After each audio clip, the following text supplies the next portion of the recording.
What's up mga Lods? So ayan, may share na akong information sa inyo mga Lods at ituturo. Ang ating tuturo ngayon about ito sa registration number, okay, or account. So doon kasi sa isa kong video mga Lods sa ating YouTube, may tutorial ako sa ating YouTube kung paano kumuha at gumawa ng registration number at account. So marami nagko-comment doon at nagme-message sa ating Facebook page. Tinatanong nila bakit daw hindi sila makapasok sa website ng POEA. Okay? Ang iba naman, unreachable site, yung broken site ba, hindi sila makapasok. So, yung tutorial ko, ayos naman, ang problema yung link ng POEA. So, ngayon mga Lods, yan ang ituturo ko sa video ito. Okay? So, marami na kasi nag-message sa akin, hindi ko na kayang accommodate. Madami na sila. Siyempre, isa-isahin ko yan. Busy din ako.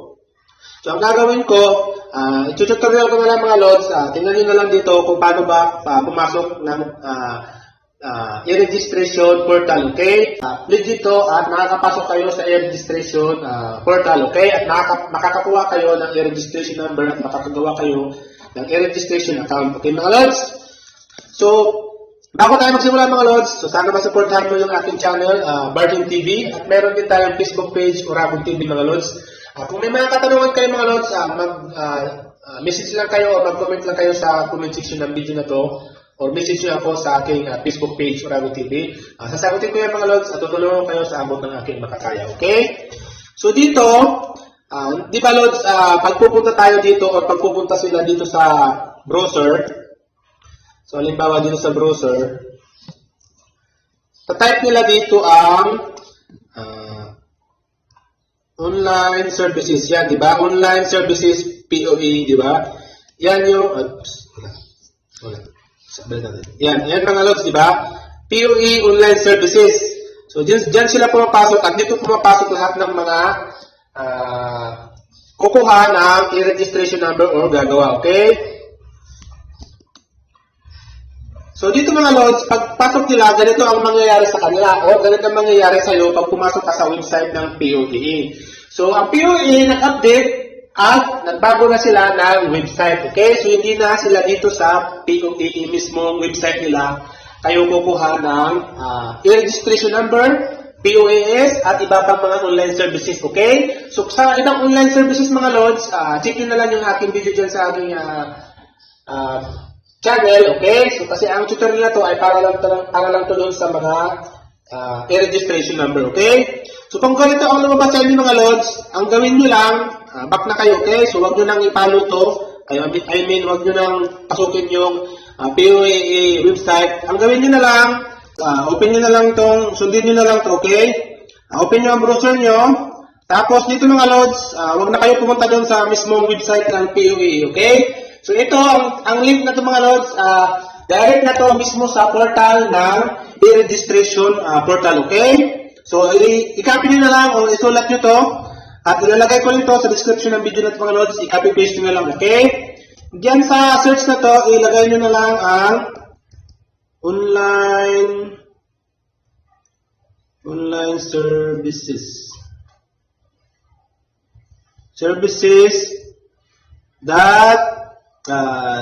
dmw.gov.ph/online services. Okay mga Lods?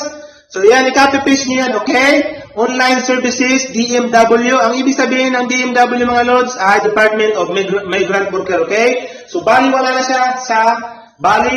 siya sa Philippine Overseas Employment, okay? So, ang mamalis nito ay Department of Migrant Worker na, okay? So, bali, hindi na siya POE, di ba? So, pag yan na ang link niya, i-okay nyo na lang. So, ito mga Lods, ito na yung portal ng e-registration, di ba? So, dito kayo gagawa ng e-registration number nyo. So, dito, pag gagawa kayo ng e-registration number nyo, punta kayo dito sa Let's Go, okay?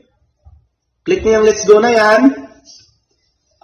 Tapos, dito mga Lods, kung kayo ay mayroon ng account, ay lagyan nyo na lang dito. So, dahil wala pa naman kayong account, ay pupunta kayo dito sa register, okay? Pero kung may account na kayo at nakalimutan nyo, punta kayo dito sa account recovery, okay? So, dito, dahil maglalagin pa naman kayo at gagawa pa lang kayo ng account, gagawa pa kayo ng registration number, punta kayo dito sa registered, okay? Click nyo yung register na yan.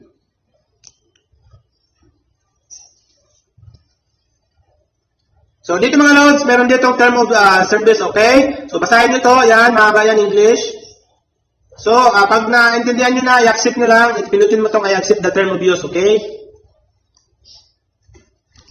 Tapos, dito mga lods, ilalagay nyo dito ang ito, okay? Pilapan nyo to at, ayan, nakita nyo na, basahin nyo ito mga babala at paalala, okay? Ilalagay nyo dito yung pangalan nyo, middle name nyo, at iba pa mga information, okay? Dito mga lods, napakahalaga, okay? Ito, valid email address. Itong valid email address mga lods, kailangan active at marireceive nyo yung link na sisend ni POA, okay? Sa pag-receive ng link mga lods, kung wala sa inbox nyo, tingnan nyo sa spam, outbox, drop, okay? Lahat ng box dyan or kahit na trash bin o tingnan nyo dyan, okay? Kasi minsan dyan sinsend or dyan nakakasend yung email address, okay? O email na sinend ni POA. Kasi sisend sa inyo ni POA ang registration number, okay? Minsan yung temporary password at account nyo, okay? So dito mga lods, hindi ko na siya ituturo kasi meron na akong tutorial dyan sa aking video, so hindi na tayo masyadong tatagal pa. So tingnan nyo na lang dyan mga lods yung aking isang tutorial sa aking channel na to, okay? Meron akong tutorial dyan na paano kumuha ng e-registration number, okay mga lods? So, panoorin nyo na lang to para sa paggawa ng e-registration account. Okay? So, ganun lang lods. So, sana natulungan ko kayo. At kung may mga katanungan kayo, i-comment nyo dyan sa aking comment section. At pili nyo akong i-message sa aking Facebook page for aking video. Okay mga lods? At kung may natulungan ako, tutulungan ko kayo at sasagutin natin yan ng mabilis. Okay mga lods? So, hanggang sa muli, much love. God bless.